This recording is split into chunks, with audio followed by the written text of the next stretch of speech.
in the sort of thing of doing less evil stuff.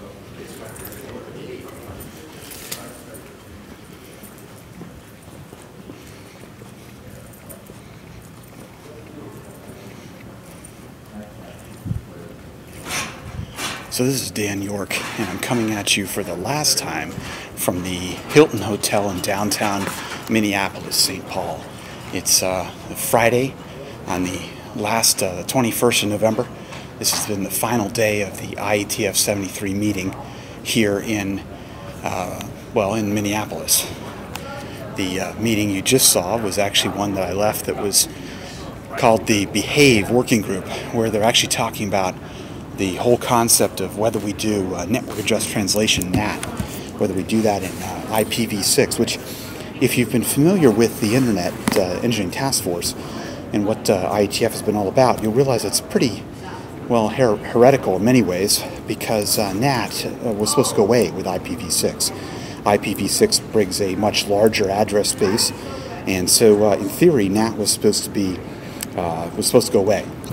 One of the promises of IPv6. But the reality, of course, is that, it's not going to go away for a whole variety of reasons. Topology hiding, just ease of convenience, control, etc. The NATs, the NAT boxes of the world are not going to go away. I mean, I guess they'll go away when you pry the fingers, the cold dead fingers of the last IT system administrator away from his or her keyboard.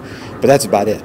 So the IETF is looking at the fact that with IPv4, they didn't standardize anything around NAT, and so as a result, you have a bazillion different systems, many of which are not interoperable at all. So now part of the work going on in the Behave Working Group is around what do? How do they standardize NAT in a IPv6 environment, in an IPv6 to v4 environment? Lots of work like that. I personally haven't really been involved at all, other than to sort of listen to some of the conversations that are going on. But it is an important piece of work that the IETF is looking at, although right here they were sort of debating about whether it is an area the IETF can standardize or not. So I'm on my way downstairs to go grab my luggage and head on out, go out to the airport. This is, the cool thing here is, over the years they figured out how to do this pretty well. They give you a nice little sheet of paper like this, folds up really nicely inside your pocket, tells you what's going on, where you need to go, all the different rooms, and gives you a nice schedule of everything that's happening. So as you can see, there's been a whole lot of meetings. Not really too much use in showing you that because you can't really read it, but this is my copy, and it's been really good. Lots of good stuff going on. Today there was a group on SIPing, which is the group that does it's SIP next generation. It's basically enhancements to SIP. So lots of good stuff going on about how we're extending, fixing in some cases SIP, making it better.